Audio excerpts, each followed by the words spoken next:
ஆனால் என் உயிருக்கு அச்சுறுத்தல் இருக்குது. அண்ணன் திருமா அண்ணன் வந்து என் உயிருக்கு பாதுகாப்பு வேணும்னு அப்போ அவர் அறிக்கை வெளியிட்டார். இப்போ இதனால தான் அவர் அறிக்கை வெளியிட்டுக்கிறாரா எனக்கு தெரியல. எனக்கும் சரி என் குழந்தைக்கும் சரி உயிருக்கு அச்சுறுத்தல் இருக்குது. மேம், இந்த அச்சுறுத்தல் இருக்குது சொல்கிறீங்க, காவல்துறை ஏதாவது புகார் கொடுத்தீங்களாமா? அவர் எதனா நடவடிக்கை எடுக்கிறாங்களா இல்லை யோசிக்கிறாங்களா அவங்க? இவர் அமைச்சர் வந்து போலீஸ்லலாம் மிரட்டுறாரு. போலீஸ் எல்லாம் மிரட்டின் கொண்டு தான் இருக்கிறாரு. எங்களுக்கு அந்த சரியான இந்த தொகுதியை ஒரு பாதுகாப்பு கிடையாது. மேம், மிரட்டுறதுக்கான முக்கிய காரணம் என்னவா இருக்குன்னு நினைக்கிறீங்க மேம் நீங்கள்? அவருக்கு தேர்தல் பயம் வந்துடுச்சு, அதனால எனக்கு அச்சுறுத்தல் பண்ணுறாரு. போகிற இடம்லாம் வந்து அவங்க ரவுடிங்கில் வச்சுக்கின்னு என்னை வந்து பிரச்சாரம் பண்ணாத அளவுக்கு பிரச்சனை கொடுக்குறாங்க. லேடிஸை வச்சு மிரட்டுறாங்க. இது என்ன எதுக்காக தெரியல. அவங்களுக்கு பயத்தினால இந்த மாதிரி பண்ணுறாரா எனக்கு தெரியல. இப்போ நீங்கள் காவல் ஆனால் என் உயிருக்கு அச்சுறுத்தல் இருக்குது. அண்ணன் திருமா அண்ணன் வந்து என் உயிருக்கு பாதுகாப்பு வேணும்னு அப்போ அவர் அறிக்கை வெளியிட்டார். இப்போ இதனால தான் அவர் அறிக்கை வெளியிட்டுக்கிறாரா எனக்கு தெரியல. எனக்கும் சரி என் குழந்தைக்கும் சரி உயிருக்கு அச்சுறுத்தல் இருக்குது.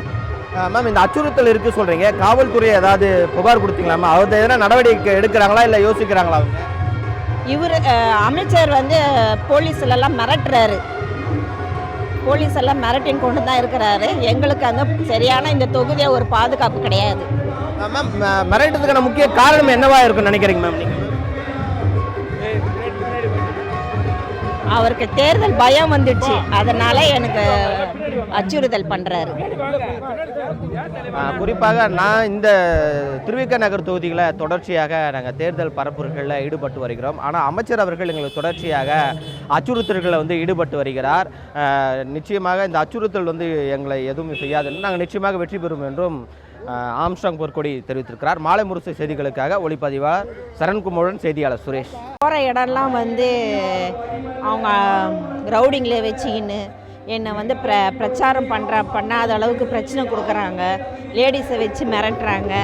இது என்ன எதுக்காக தெரியல. அவங்களுக்கு பயத்தினால இந்த மாதிரி பண்ணுறாரா எனக்கு தெரியல. இப்போ நீங்கள் காவல் ஆனால் என் உயிருக்கு அச்சுறுத்தல் இருக்குது.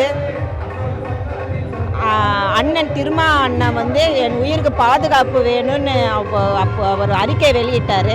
இப்போ இதனால தான் அவர் அறிக்கை வெளியிட்டுக்கிறாரா எனக்கு தெரியல. எனக்கும் சரி என் குழந்தைக்கும் சரி உயிருக்கு அச்சுறுத்தல் இருக்குது. மேம், இந்த அச்சுறுத்தல் இருக்குது சொல்கிறீங்க, காவல்துறை ஏதாவது புகார் கொடுத்தீங்களாமா? அவர் எதனா நடவடிக்கை எடுக்கிறாங்களா இல்லை யோசிக்கிறாங்களா அவங்க? இவர் அமைச்சர் வந்து போலீஸ்லலாம் மிரட்டுறாரு. போலீஸ் எல்லாம் மிரட்டின் கொண்டு தான் இருக்கிறாரு. எங்களுக்கு அந்த சரியான இந்த தொகுதியை ஒரு பாதுகாப்பு கிடையாது. மேம், மிரட்டுறதுக்கான முக்கிய காரணம் என்னவா இருக்குன்னு நினைக்கிறீங்க மேம் நீங்கள்? அவருக்கு தேர்தல் பயம் வந்துடுச்சு, அதனால எனக்கு அச்சுறுத்தல் பண்ணுறாரு. குறிப்பாக நான் இந்த திருவிக நகர் தொகுதியில் தொடர்ச்சியாக நாங்கள் தேர்தல் பரப்புரைகளில் ஈடுபட்டு வருகிறோம். ஆனால் அமைச்சர் அவர்கள் எங்களுக்கு தொடர்ச்சியாக அச்சுறுத்தல்களில் வந்து ஈடுபட்டு வருகிறார். நிச்சயமாக இந்த அச்சுறுத்தல் வந்து எங்களை எதுவும் செய்யாதுன்னு நாங்கள் நிச்சயமாக வெற்றி பெறும் என்றும் ஆம்ஸ்ட்ராங் பொற்கொடி தெரிவித்திருக்கிறார். மாலை முரசு செய்திகளுக்காக ஒளிப்பதிவாளர் சரண்குமாருடன் செய்தியாளர்.